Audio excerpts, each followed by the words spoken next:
Catechism teachers എക്സാമിനേഷൻ്റെ മൂന്നാമത്തെ എപ്പിസോഡിൽ 31 മുതൽ 45 വരെയുള്ള ചോദ്യങ്ങൾ ഉൾപ്പെടുത്തിയിരിക്കുന്നു.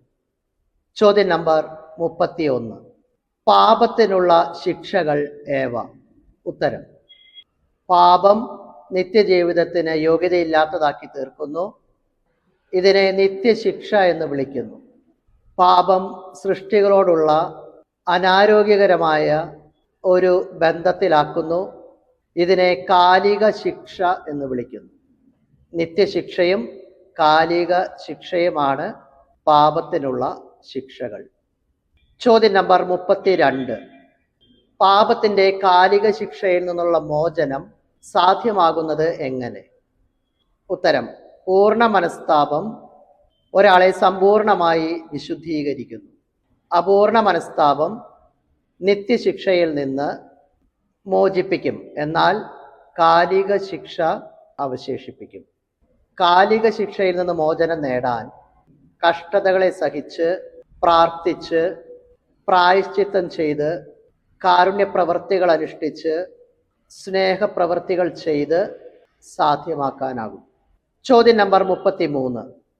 അനുതാപ കൂദാശയുടെ ആഘോഷ ഘടകങ്ങൾ ഏവ?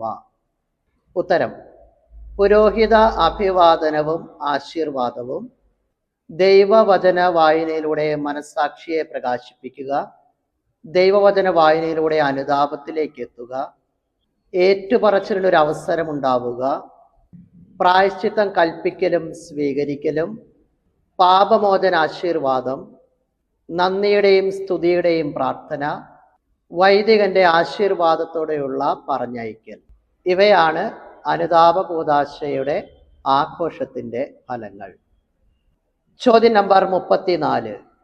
ദൈവത്തോടും സഭയോടും അനുരഞ്ജനപ്പെടാൻ വിശ്വാസികൾക്കുള്ള സാധാരണമായ ഏക മാർഗം ഏതാണ്? ഉത്തരം: വ്യക്തിപരവും മുഴുവനുമായ ഏറ്റുപറച്ചിലും പാപമോചന ആശീർവാദവുമാണ് ദൈവത്തോടും സഭയോടും അനുരഞ്ജനപ്പെടാൻ വിശ്വാസികൾക്കുള്ള സാധാരണമായ ഏക മാർഗം.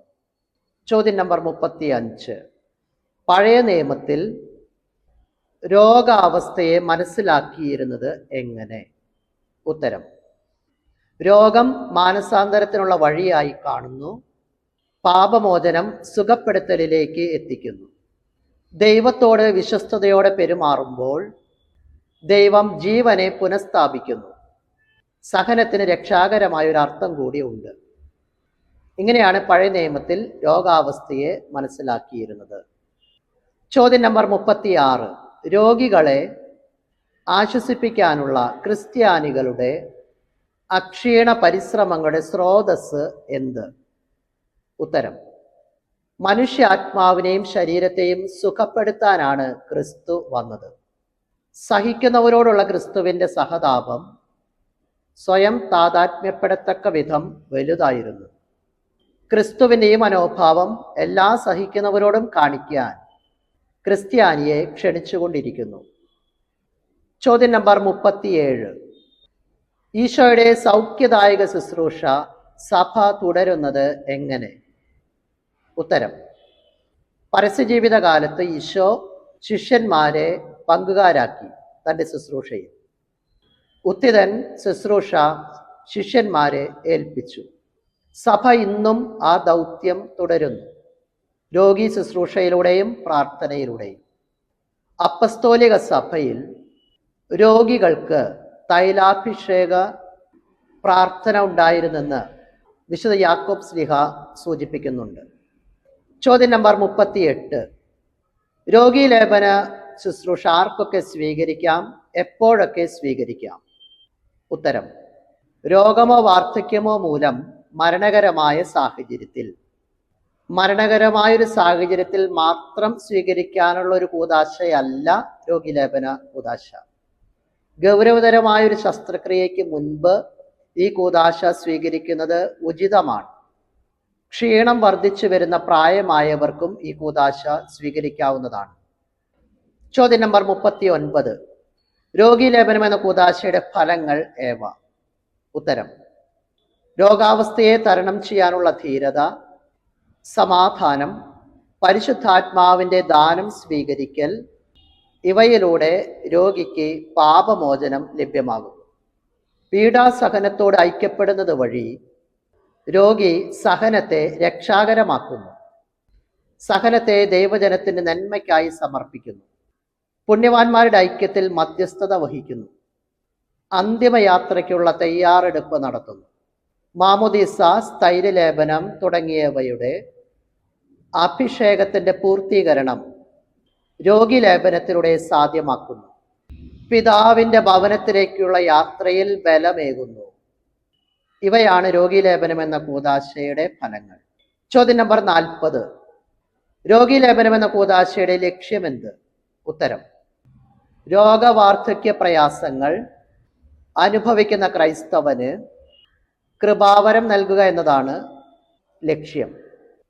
ചോദ്യം നമ്പർ 41. രോഗീലേപനം എന്ന കൂദാശയുടെ ഫലങ്ങൾ ഏവ? നമ്മൾ ചോദ്യം നമ്പർ 39 ഇതേ ചോദ്യം തന്നെയാണ് പഠിച്ചത്. അതിൻ്റെ അധികമായിട്ടുള്ള 2 വ്യത്യസ്തമായ പോയിന്റുകൾ കൂടി ഇവിടെ പരാമർശിക്കുന്നു. കുമ്പസാരത്തിലൂടെ പാപമോചനം നേടിയിട്ടില്ലെങ്കിൽ പാപമോചന സാധ്യത രോഗീലേപനത്തിലൂടെ സംജാതമാകുന്നു. ആത്മരക്ഷയ്ക്ക് വേണ്ടിയുള്ള ആരോഗ്യത്തിൻ്റെ വീണ്ടെടുക്കലും ഇവിടെ സാധ്യമാകുന്നു. ചോദ്യം നമ്പർ 42. പഴയ നിയമ പൗരോഹിത്യത്തിൻ്റെ സവിശേഷതകൾ എന്തെല്ലാമായിരുന്നു? ഉത്തരം: ഇസ്രായേൽ ജനത്തെ ദൈവം പുരോഹിത രാജ്യമാക്കി മാറ്റി. ലേവി ഗോത്രത്തെ ആരാധനാ ശുശ്രൂഷയ്ക്കായി നിയോഗിച്ചു. ലേവി ഗോത്രത്തിൻ്റെ ഓഹരി ദൈവമായിരുന്നു. ലേവി ഗോത്രത്തിന് ശുശ്രൂഷ ആരംഭിക്കുന്നതിന് മുൻപ് പ്രത്യേക വിശുദ്ധീകരണ കർമ്മം ഉണ്ടായിരുന്നു. ലേവി ഗോത്രക്കാർ നിയുക്തരായിരുന്നത് ദൈവവചനം പ്രഘോഷിക്കാൻ, മനുഷ്യപാപങ്ങൾക്ക് ബലികളും കാഴ്ചകളും അർപ്പിക്കാൻ. പൂർണ്ണ വിശുദ്ധീകരണം ബലികളെ കൊണ്ട് അസാധ്യമായിരുന്നതിനാൽ ബലികൾ ആവർത്തിക്കേണ്ടിയിരുന്നു. ചോദ്യം നമ്പർ 43. യേശുവിൻ്റെ ഏക പൗരോഹിത്യത്തിൻ്റെ അനന്യത എന്താണ്? ഉത്തരം: ക്രിസ്തുവാണ് ദൈവത്തിൻ്റെയും മനുഷ്യരുടെയും ഇടയിലുള്ള ഏക മധ്യസ്ഥൻ. മെൽക്കിസദേക്കിൻ്റെ ക്രമപ്രകാരമുള്ള മഹാപുരോഹിതനായിട്ടുള്ള ക്രിസ്തു പരിശുദ്ധനും നിഷ്കളങ്കനും കുറ്റമറ്റവനുമായിരുന്നു.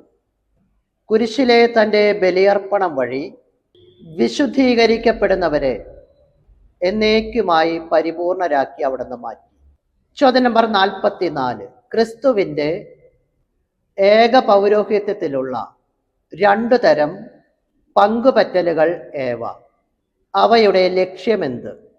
ഉത്തരം: ക്രിസ്തു സഭയെ പുരോഹിത രാജ്യമാക്കി മാറ്റിയിരിക്കുന്നു. ക്രിസ്തു ദൗത്യത്തിൽ പങ്കുചേർന്ന വിശ്വാസികൾ ജ്ഞാനസ്നാന പൗരോഹിത്യം പ്രാവർത്തികമാക്കുന്നു.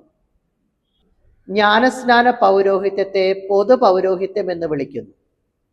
പൊതു പൗരോഹിത്യ ലക്ഷ്യം മാമോദീസായിലൂടെ ലഭിക്കുന്ന കൃപാവരങ്ങളെ വർദ്ധിപ്പിക്കുക എന്നതാണ്. ശുശ്രൂഷ പൗരോഹിത്യം സഭയെ നയിക്കാനും കെട്ടിപ്പടുക്കാനുമായിട്ട് മെത്രാന്മാരിലൂടെയും പുരോഹിതരിലൂടെയും നിർവഹിക്കപ്പെടുന്നു.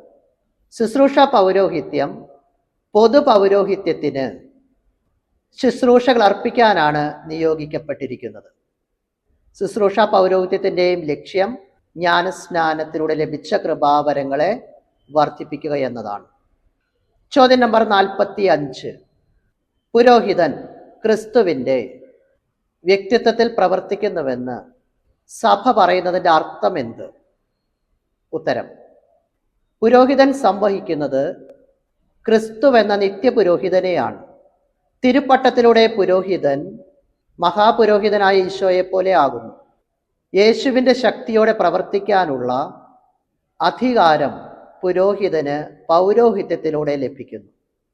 പൗരോഹിത്യത്തിൻ്റെ ഉറവിടം ക്രിസ്തുവാണ്.